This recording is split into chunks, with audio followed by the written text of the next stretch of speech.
Hello everyone, my name is Iwan Ardi Sadana Putra. You can call me Ardi. My student number is 257 012 104 and 7. So today I want to explain about ribosomes, about the definition, history, location, structure, types, function, and the protein synthesis. So, what is ribosomes? Ribosomes are macromolecular structures that function as the machine for the protein synthesis in all living cells and made of RNA. Jadi, ribosom itu adalah struktur molekuler yang dimana berfungsi sebagai mesin untuk sintesis atau pembentukan protein di semua makhluk hidup. Selain itu juga, ribosom ini tersusun dari molekul RNA ribosom. The history of ribosomes, jadi kita akan mempelajari tentang sejarah ditemukannya ribosomes, discovered by George E. Palade in 1955 using an electron microscope. Jadi penemuannya dilakukan dengan menggunakan mikroskop elektron yang dilakukan oleh George E. Palade, yang dimana pada saat itu dia mengamati sel dan mengamati yang namanya partikel yang melakukan aktivitas pembentukan protein. Namun pada saat itu belum diberikan nama khusus terhadap partikel tersebut. Pada tahun 1958 called ribosome by Richard B. Roberts. Jadi penamaan ribosom itu diberikan oleh seorang yang namanya Richard B. Roberts setelah 3 tahun ditemukannya oleh George E. Palade. So now about the location of ribosomes. Jadi lokasi ditemukannya ribosomes. Yang pertama yaitu free ribosomes. Jadi free ribosomes itu tersebar bebas di dalam sitoplasma. Ya, ribosom ini berfungsi membuat protein yang digunakan di dalam sel itu sendiri. Yang kedua, the second is bone ribosomes. Bone ribosom itu adalah ribosom yang tertempel pada retikulum endoplasma. The third one is ribosome in mitochondria and chloroplast. Jadi ribosom dapat ditemukan juga pada mitokondria dan juga chloroplast. So the next one is about ribosome structure. Jadi struktur ribosomes. Ribosomes are composed by two subunit. The first one is large subunit and the second is small subunit.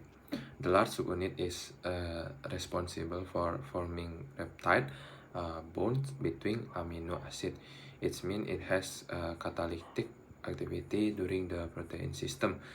Meanwhile, the small subunit is function as a decoding machine, meaning it's read the genetic code on mRNA and ensure that the correct tRNA brings the machine amino acid.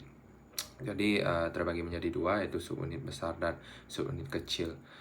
Selain itu juga memiliki beberapa fungsi yang berbeda, yang mana fungsi yang besar itu berfungsi untuk membentuk ikatan peptida antar asam amino sehingga memiliki aktivitas katalit dan proses sintesis protein.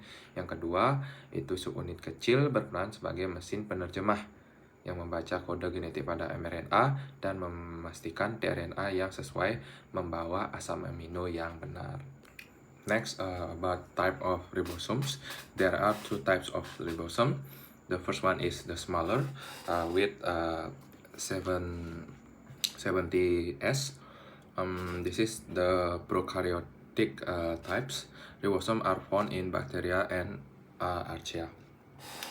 Jadi the smaller ribosomes itu tersusun dari 70S, yang dimana pada bagian the bigger itu terdapat 50S dan juga the smaller itu terdapat 30S pada gambar. Namun setelah dia digabung menjadi satu ribosomes itu hanya menjadi 70S. 70S itu satuan yang dimana pada saat dia diendapkan Jadi S itu bukan second ya, tapi satuan yang digunakan untuk menentukan seberapa besar hasil proses pengendapannya yang menggunakan centrifuge.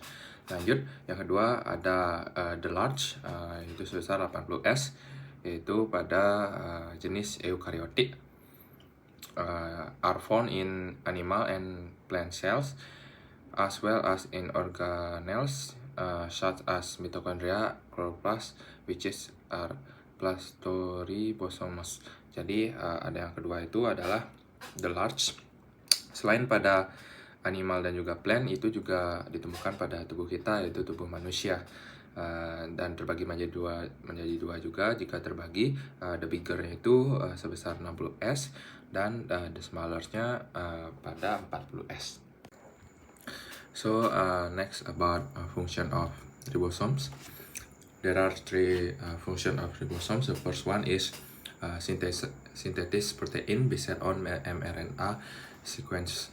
Ribosome read the genetic code carried by mRNA and translate it into a specific sequence of amino acid to form protein. The second is links amino acid into polypeptide chain. Ribosomes join amino acid together through peptide bonds, creating long chain called polypeptide, which later found in function protein. Number 3 is support gene expression. So ribosomes play a vital role in expressing genetic information by turning the genetic instruction in DNA via mRNA into actually protein that perform cellular function. Next, about protein system mechanism.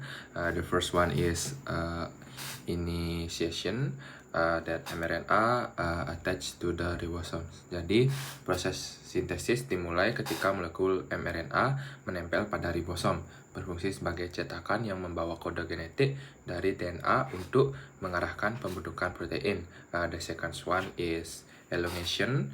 tRNA brings amino acid to the ribosomes.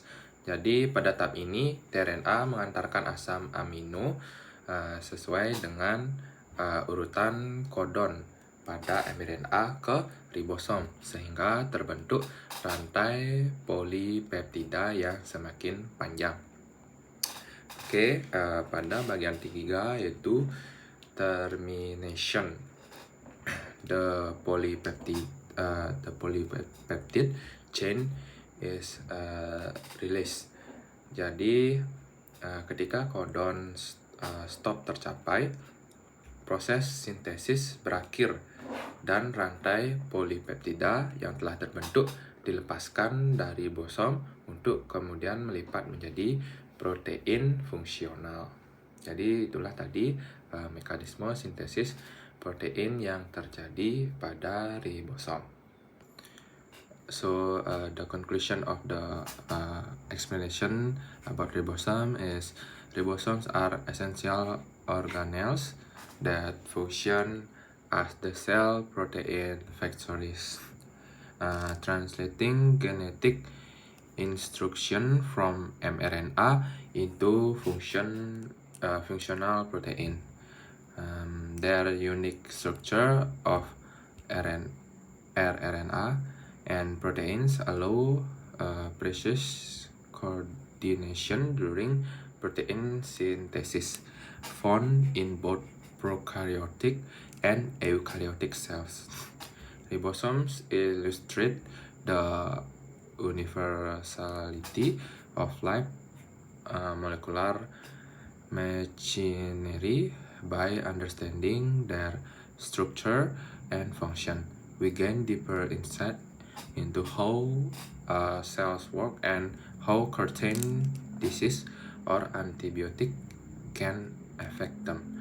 Jadi kesimpulannya, ribosom merupakan organel penting yang berfungsi sebagai pabrik protein sel, yaitu menerjemahkan instruksi genetik dari mRNA menjadi protein yang berfungsi. Struktur unik ribosom yang tersusun dari rRNA dan protein memungkinkan koordinasi yang tepat selama proses sintesis protein.